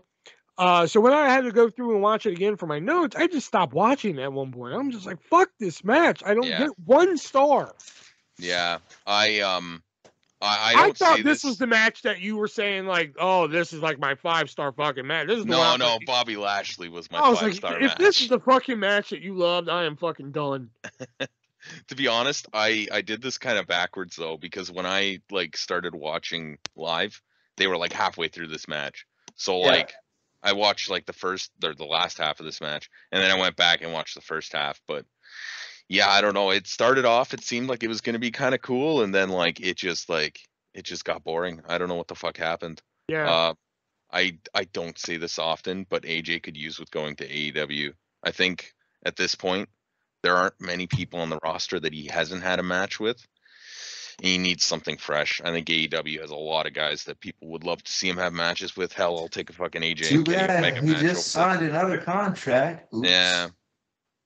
Yeah. You know what? Good for him, I guess. I mean, I'm sure that's where he wants to be. He's been talking about winding down a little bit in the past couple of years. So, but yeah, 2 out of 5.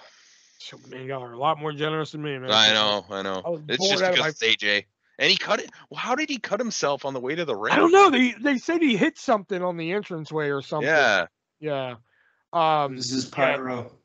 I was just fucking bored out of my fucking skull watching this, and I wanted to like it. I went into it like, okay, like this is the match everybody wanted to see ever since Edge came back, you know, and like I'm like, okay, here it is, you know.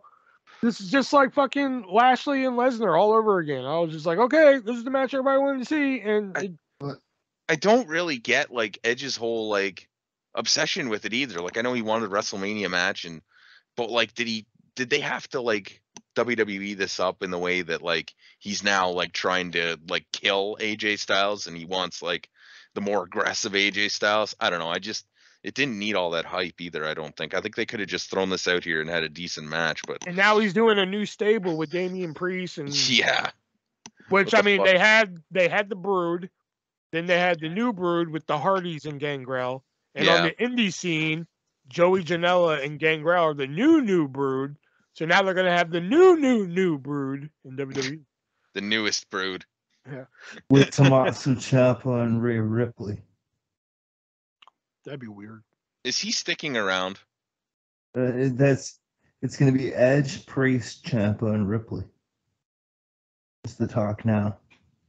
All right, coming up next is the New Day taking on Sheamus and Ridge Holland. And what the fuck is Butch on?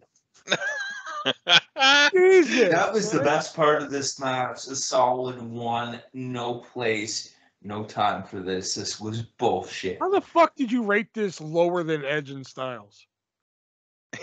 That's just the way it goes. That is actually what made it actually a little bit better. Not a 0.5. I put, what the fuck is Butch on? Short, but they got a lot of shit in. Still better than the last match. 1.5. Wow. I enjoyed this match a little bit. It wasn't my favorite match of the night or anything, but yeah, I thought, and I like the gimmick too, but I think that Pete Dunne he looks so sad now. Yeah. And I mean, I like the gimmick. I think if you're going to do the gimmick and have him in it, he should be the star. And Sheamus and fucking Ridge Holland should be like his lackeys. But it doesn't appear to be the way they're going. But I did like the match. 3 out of 5. Wow. All right, up next is Pat McAfee taking on Austin Theory. And I just listen. I just want to question this right now. Look, I get it. They're in Dallas. So they're going to use the Dallas Cowboy cheerleaders. I get it. Yeah. Okay. But they say Pat McAfee, hailing from Pittsburgh, Pennsylvania, out of Indianapolis, Indiana. Yeah. When he retired from the NFL, I believe he was with the Indianapolis Colts. Right. Why the fuck was he entering with the Dallas Cowboys cheerleaders? Thank you. That's exactly what I wrote down. Did he ever play for Dallas? I had a big problem with that. Never. I don't think really? he did. Well, let me rock a quick wiki on it because I feel like he did. In his NFL career, he did not. Oh yeah, he was only part of the Indianapolis Colts, according to Wikipedia. Anyway. Why I get the Indianapolis Colt cheerleaders for his entrance? Wow, they're gonna get a bigger they're gonna get more cheers from the live crowd if they do the Dallas Cowboys. Doesn't matter. Especially he never played for the Dallas Cowboys. They're in Dallas Cowboys Stadium too. That's what I'm like. I get that. I get that Dallas Cowboys, but when you have hailing from Pittsburgh, football, from Pittsburgh, Pennsylvania, out of Indianapolis, Indiana. Oh, by the way, here's the Dallas Cowboys. Look, what the fuck? Again, just football. Yeah. 3 stars out of 5 for the match with Theory. It was actually decent. Oh, I loved it. Yeah, like The match with Theory. he had a great elbow, a great spinning elbow. His Hurricane Rana needs a little work, but it was still cool. That great backflip he did off the top rope, and that great vertical leap he did. The vertical leap was holy shit. Yeah, 3.5 out of 5. I mean, every match that I've seen Pat McAfee done, which is all 3, him versus Adam Cole, the War Games match, and this phenomenal match. Which if it would have ended right here, we would have nothing but good things to say. Yeah. But Mr. McMahon was sitting at ringside for this, and McAfee taunting McMahon, and I will say I did like the reveal. McMahon rips off the shirt and there's the black tank top underneath. I was like, okay, that's pretty cool. McMahon gets in, the ref shows up, a match starts. All of a sudden we have Pat McAfee versus Mr. McMahon. Mr. McMahon hits 3 fucking clotheslines. Okay? He hits 3 clotheslines, and this fucking dumb fuck Texas crowd starts chanting, "You still got it." This was fucking stupid. 0 stars. Fuck this. Nothing else to say about that. Then that weak ass punt kick finish. I gave it 1.5 only because I liked the shirt reveal and shit like that. I thought that was pretty cool. And Pat McAfee is entertaining. I'm surprised at how jacked he still looks. He doesn't look like he used to, but just the fact that he still has muscles at 70 fucking God knows how old. He's 76. Okay. It's still, he's still in very incredible shape. It's fucking mind numbing. It's just insane. I did like the Mcafee and Theory match better. I gave it a 3 as well. This one, I actually gave it a 2. And it wasn't I didn't find it that offensive. It was surprising how good he still looks. Yeah, but and even that he could still throw a clothesline and make it look decent. Well, I mean, come on, you stick your arm out and shit. I mean, it's really not that difficult. But Austin Theory does the job to Pat McAfee, which I mean, yeah, Pat McAfee is technically a quote unquote celebrity. Yeah, I do think that Theory was the better choice there. Not just the color commentator. All the celebrities that were booked went over. Yeah. But did Mr. McMahon really need to go over? I don't think so. Did he really need to go over Pat McAfee? And that's kind of the argument, because I don't think Pat McAfee really needed to beat Vince McMahon either. So then why book the match? But yeah, I'll agree with that. And I think Austin Theory definitely should have won the first one. I would have been okay with either one of them winning it. But that fucking stunner at the end. Oh, that Austin Theory took? No, the one that fucking McMahon tried to take. Oh, God, yeah. God, it's like I warped back to 1999, because that first stunner he ever took was horrible. When he actually ended up taking it, I thought that he had fucking killed Vince. Just I was like, oh no. You said Jerry Lawler in your head. That's it. He's dead. Yeah. Yeah, pretty much. Because the way that he fell over, it honestly looked like he just died in that moment. I don't think we need to see any more McMahon Austin, though. I think we're good. All right, and in the main event, the biggest WrestleMania match of all time, Brock Lesnar versus Roman Reigns, the unification match, which I will say this surprised me. I thought they were going to go for a schmoz, and they didn't. Yeah. The only note that I wrote down, because, when I was watching this the second time, you got to understand, this is 8 hours of wrestling I've had to watch in fucking... No, if you count fucking Stand and Deliver, this is 12 hours of wrestling I've had to watch in 2 days. I'm just fuck, I'm done writing notes. But the only note that I wrote down, I'm like, spear through the timekeeper's gate. Great. They get that same fucking spot again. That's the only note I wrote down. Don't care. I gave it 3 out of 5 only because the right person won. Yeah, me too. 3 out of 5 only because the right person won. It was the same match they always have. Yeah, it was WrestleMania 31, just with the roles reversed. Which is And kind without of Seth Rollins.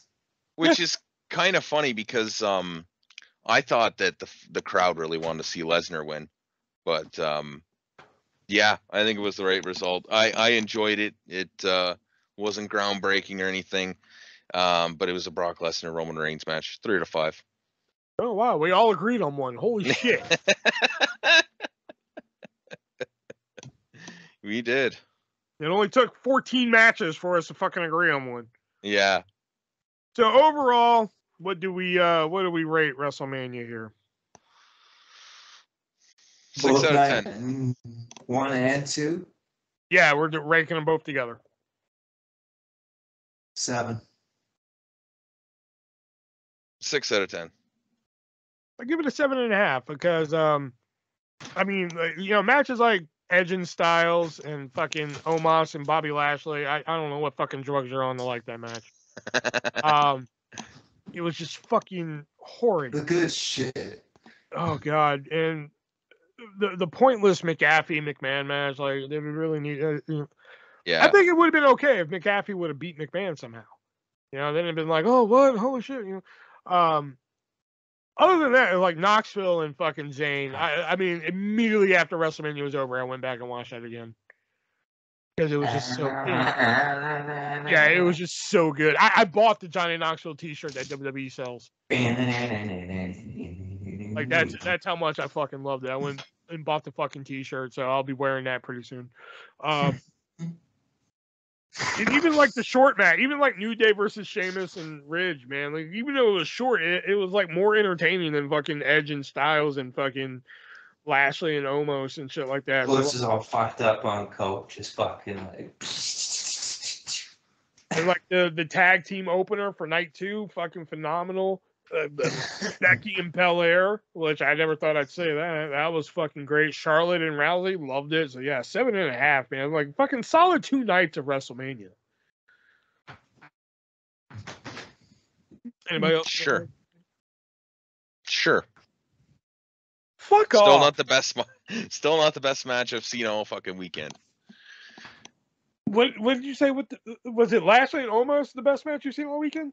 No, the best match of the night was Lashley and Omos. And what was the best match you saw all weekend? It was FTR versus the Briscoes. Oh, okay. I didn't get to see I watched it today. It's pretty fucking good.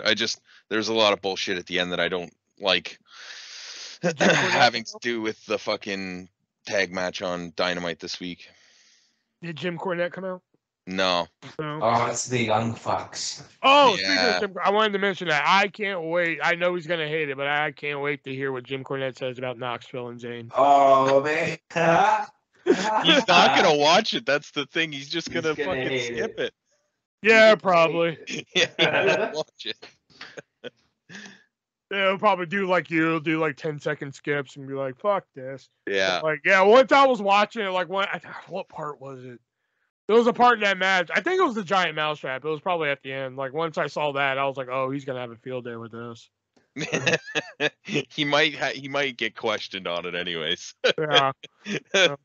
Last I'll ask him. Yeah, he was like, "Did you watch this?" No. Yeah. Fuck this shit, motherfucker. Should be out tomorrow or Thursday.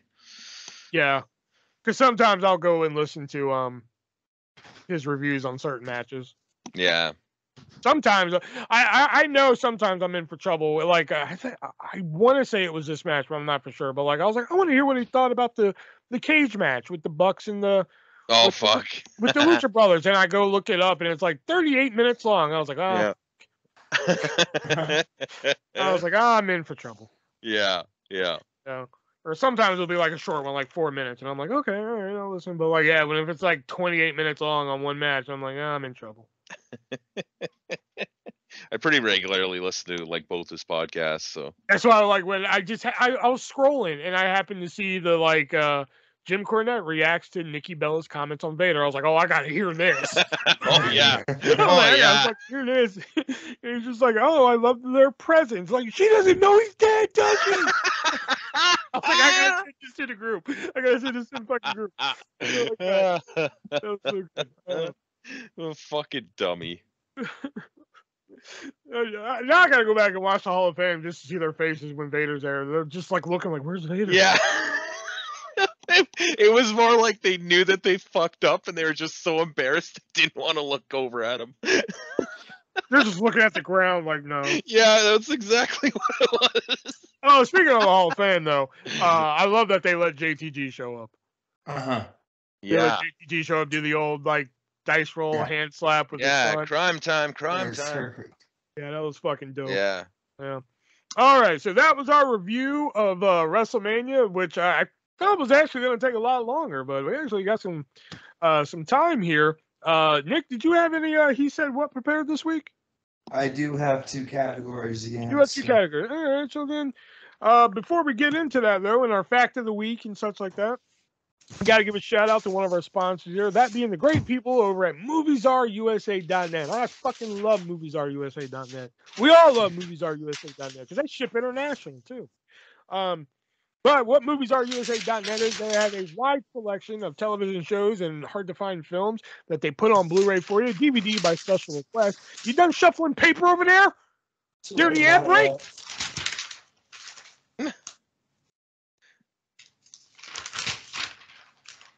You're shitting me.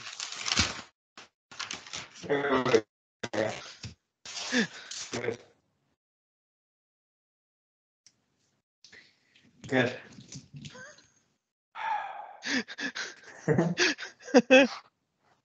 DVD by special request have a wide selection of films and TV shows you can choose from at a great price. And if that price just isn't great enough for you, they have hooked us up with a great code to give you guys. If you use the code 3-way, the word, not the number, on your next purchase, you're going to save 50% on your purchase. And for you, I swear to Christ. And for you hardcore wrestling fans out there, they have just started to release a wrestling-related material there. They released the entire pay-per-views for 1997, 98, and 99 in different Blu-ray box sets, and the 1999 year of SmackDown, all on Blu-ray. And if you use that checkout code 3-way, you'll save 50% on your purchase. And if for some reason you're listening to this and you're like, hey, I like wrestling, but I like other shit too, they have that there for you too. I mean, great television shows. I mean, like, what do I have here? Got King of the Hill, the complete series. We got the Fresh Prince of Bel-Air, which get that while you can because he's canceled. The new Saved by the Bell, the Legends of the Hidden Temple. They have game shows, dramas, comedies, rare films. They have it all at MoviesRUSA.net. Just use the checkout code 3-way and save yourself 50% on your purchase. All right, Nick, what's your fact of the week? So, Ric Flair was taught to bleach his hair by none other than superstar Billy Graham. In his bathroom, nonetheless. Superstar taught him to do it in his own bathroom. Wow. All right. So now we're going to get into He Said What, which is our new game. Shelby, you got a mouthpiece yet? No. God damn it, Shelby. One of these days. All right. So, 1, 2, 3, 4, 5. Shelby, pick a number 1 through 5. 4.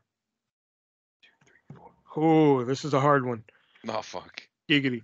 The category is Lucha Libre. Oh, no. Oh, yes. I'm so not winning any of these. And these are Lucha Libre stars. So, first one will go to you, Shelby. Oh, boy. I ha.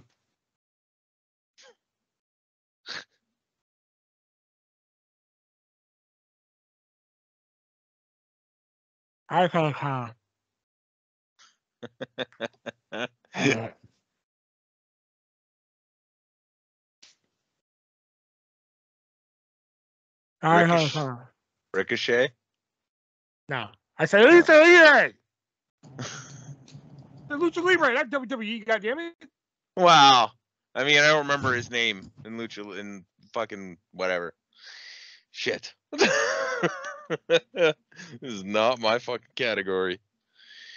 .com.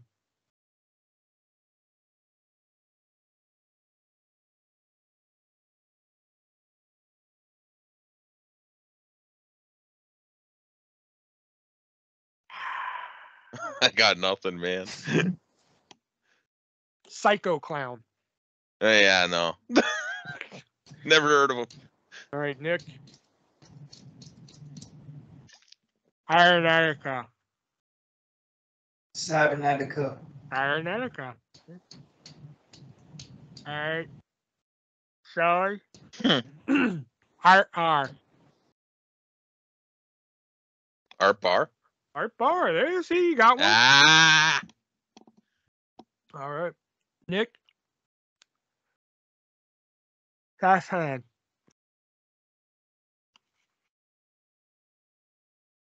Say that again? Cash hand.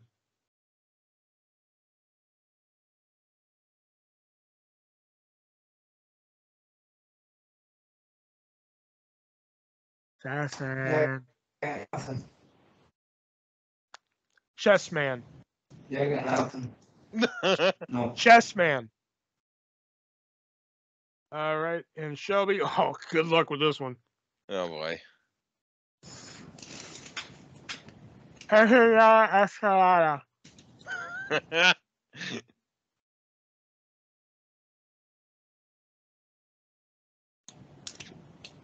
feel like I have heard this name before. Escalada.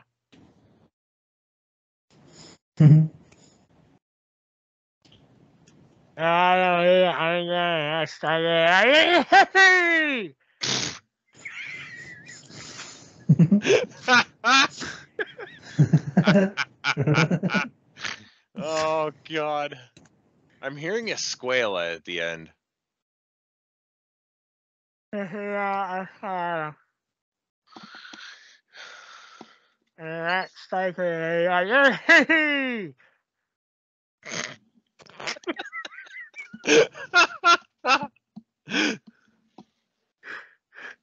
Oh, man. What, Escuela? Who's Escuela?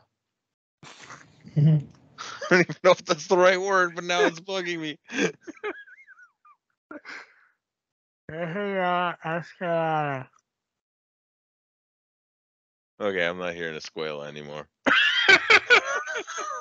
Fuck.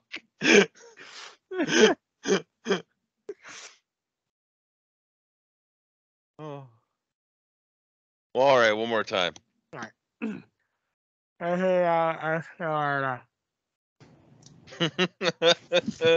I don't know, man. I knew this was going to be hard. Pimping Yella Escarlata. Oh, fuck, yeah, I wouldn't have been able to get that. And I was saying, like, I was saying he's on Lucha Underground whenever Matt Striker came out. He was like, there's Pimpy! See, when you said Striker, I heard Starcade, and I'm like, what? Oh, okay. Yeah. All right, Nick, do we have the same categories, or? No, so your categories are AEW or WWE champions. Ooh. Specifically the WWE championship. Will, you want to go first? Yeah, okay. Yeah, because I'm so good at this. Apparently, I am too. I'll take AEW. It's best of 5 over the AEW. All right, so.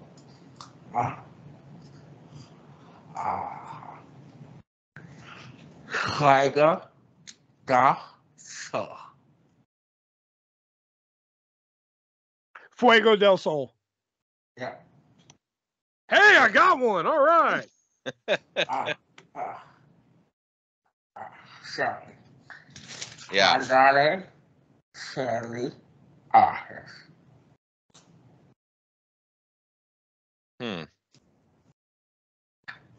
Andrade,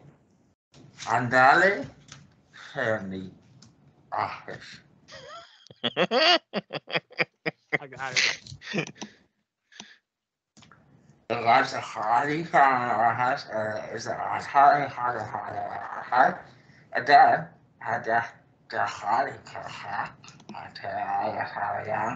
and then It doesn't sound like him, but I feel like I'm hearing Andrade. So is it Andrade El Hielo? Andrade Henry Andrade Henry Arf Marf.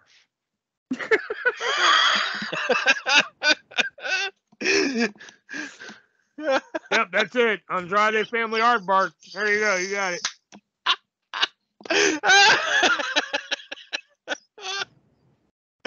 Oh God. Do it one more time. Andrade Henry The Hardy Boys? Oh my God! What? Andrade Family Office. Oh, the fucking God damn it. Okay. I had Andrade. Okay. Henry Shahadi. Tony Schiavone. Oh, I'm kicking some ass now. Not doing so hot tonight. Yeah, you have to get this one in order to get this round, because if you fuck this up, then no. It's just a minute here. Like, in order to even tie, so. Well, and even then, because, like, you could fuck this up anyway, so. Yeah. Yeah. Dear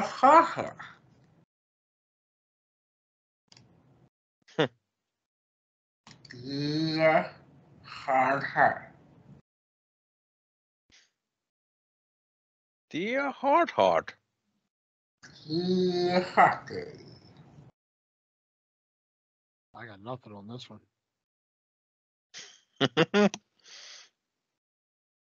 Say it again.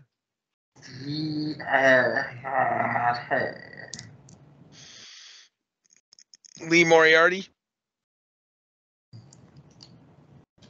Diamante. Oh, Diamante. So best of 5 goes to artist. damn.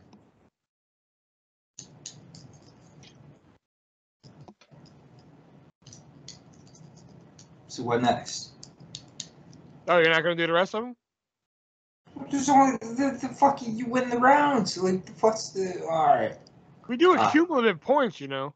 Ha ha ha. Good. Surrender. Ha. One more time. Surrender. Ha. Layla Hirsch. Surrender. Ha. I'm hearing Miranda Lambert, but that's a country singer. Brandon Cutler. Oh, Brandon Cutler. I heard Indy Hartwell at first. That's what I heard on the last one. Yeah. Shelby got 0. All right.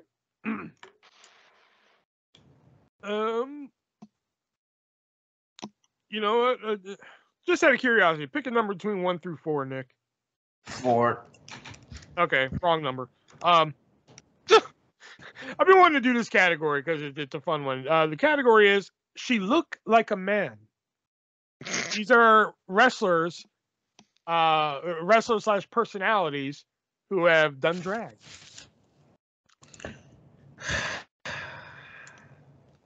All right, Nick. All right, Holland. You say it again. All right, Holland.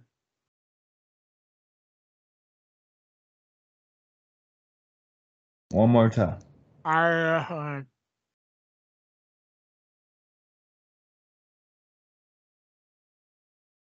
Hulk Hogan? I don't think Hulk Hogan's ever done drag.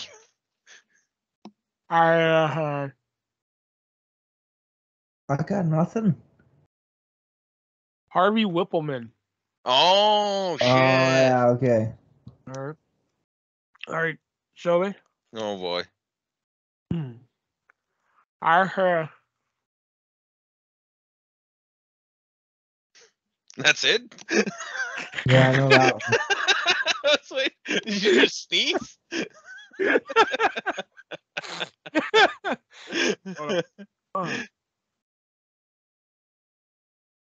I heard. I hurt.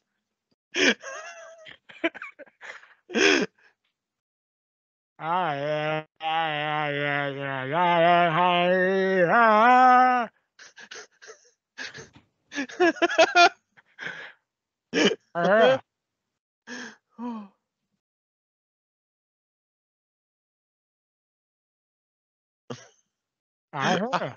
I keep hearing Haku, but I'm pretty sure Haku never did drag. Fuck. I heard. Okay, it's not Gold Dust. It's not. I guess Velveteen Dream never really did drag, but I heard you hear Velveteen Dream. I heard. all I heard was Velveteen Dream and that. So I said, how the fuck are you hearing Velveteen Dream and ha ha? no, I'm just trying to think of people that did fucking drag, and I'm just trying to knock them out of my head. I heard. I have no idea, man. R-Truth. Oh my god. R-Truth. All right, Nick. Let's go.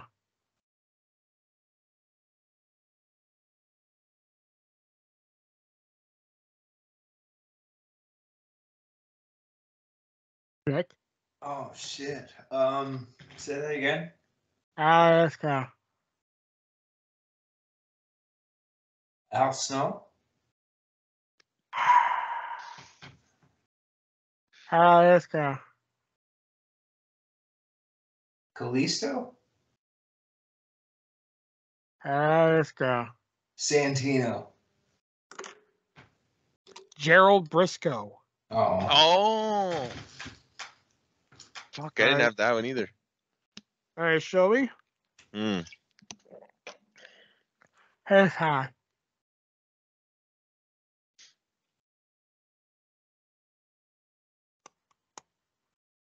I got He's Hot.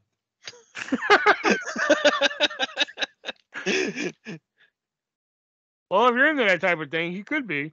I suppose. Here's high. Inside.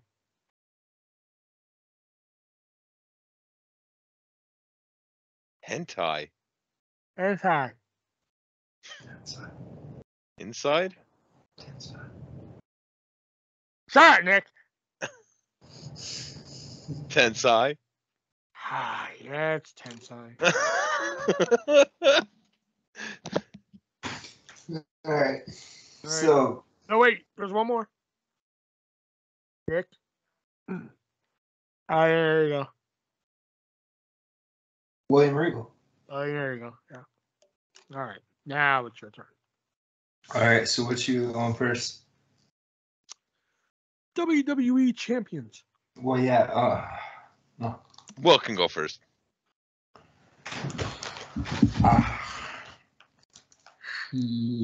Hunk. She's a hunk. That's what I heard. That's exactly what I heard. She's a hunk. Hunk.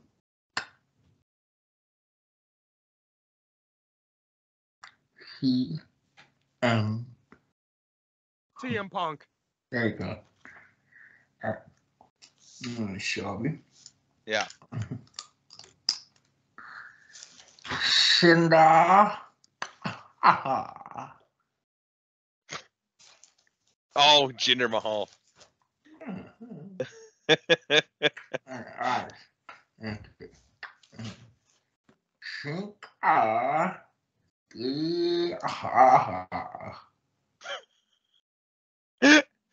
I think he's done this one before because I seem to remember him doing a name that was very similar last week. Say it again. Sanka Stingy Aha. I remember the aha. I'm hearing Sankara, haha. Stonka. Oh, Stone Cold Steve Austin. Oh, okay.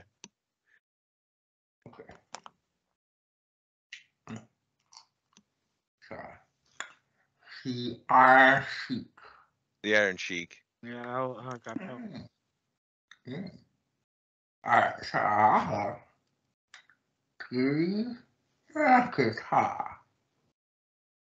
Break my guitar?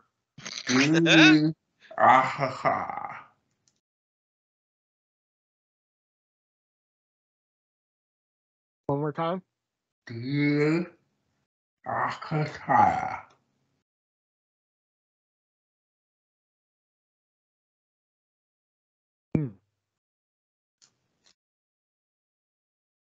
Say guitar a couple times in your head because you said that word already. Drew McIntyre. There you go. All right. All right, so the scores now are 1, 2, 3, 4, 6, 7. Nick with 8. Wow, Shelby's winning. Still? 5. Shelby with 11. Thank God. And I got 6 here. It's all right. Yeah, hey, I'm getting there, you know. Maybe next week you'll have your shit in order and you can get in on this. I wouldn't bank on it. That's your way of saying no. Well, I mean, I'm gonna try and stop at the dollar store this weekend, see if it's there, and if it's not, then I'm just gonna order off Amazon. Oh, okay. But I'm trying to get it for cheaper. And oh yeah, wait. There's the bell, so we know what that means. That signifies the end of the. No, it doesn't. No, strike Vintage that. pick. No take backsies. Vintage pick of the week. Shelby, vintage pick of the week. Go. The Elias and Kevin Owens segment on Raw from October 2018, where the fucking crowd just fucking booed them out of the arena. It was incredible. Elias said one thing about like their basketball team, and they just fucking lost their shit. It was incredible. Yeah, didn't they boom for like 4 minutes? Oh yeah, they couldn't even fucking talk. Kevin Owens had to start yelling into the mic so that people could hear him. It was great. It was so good. My vintage pick is from September 24th, 2007, Monday Night Raw, Cody Rhodes versus Hardcore Holly. I believe mine is from TakeOver 30, I believe it is, and that is Pat Mcafee versus Adam Cole. Baby! Baby! Baby. All right. There it is for real this time. That signifies the end of the Three-Way Dance Wrestling Podcast. Next week, we were going to do more role-playing, but I believe it was Shelby who instigated the idea that we draft our own Ring of Honor rosters, and it's going to be a separate effort. So Nick is going to draft his own roster, mine, and Shelby's, which I wanted to clarify here. Is it only people who are not contracted to AEW and WWE? No, pretty much just WWE, because I'm assuming that, like, I mean, AEW, I'm pretty sure that there's going to be some crossover anyways, so, you know what I mean? Like, it's not unreasonable to have an AEW guy on your roster. So free agents in AEW, then? Yeah, well, yeah, anybody outside WWE, basically, because we know that there's no chance that they'll go there anytime soon. Okay. Yeah, all that, like, Impact, NWA, they all count. All right, yeah, we'll be drafting to 20 each, I said? Yeah, 20. Yeah, 20, yeah. Well, it's 25 when I thought we were doing 2 against 1, but since we're doing 3 different each, 20 I figured would be sufficient. Yeah. So, yeah, and then after that, we'll be doing hopefully some more role-playing, and then... I already got an episode in mind, so... Yeah, there we go. Yeah. So, and then after that, who knows? We'll figure it out as we go along on the road to 52 here. And you can all join us on this journey. I know, right? Because this episode he's only going to get 40 views. Hey, when I looked at the last episode from last week before we got on tonight, it was at 84. Hey, no, according to the guy who said that, apparently I watched it. Let's see. Apparently I watched it 44 times before. Yeah. So. I mean, if it worked that way, cool. That means I've had to watch a 2-hour podcast. Oh God. 40. It was at like what? 30 something views. So that's 50 times. Something like that. Yeah. I don't think there's enough hours in a day for me to do that. But all right, guys, for Nick and Shelby, I am the ArtistVersion1. And remember, guys, be breezy.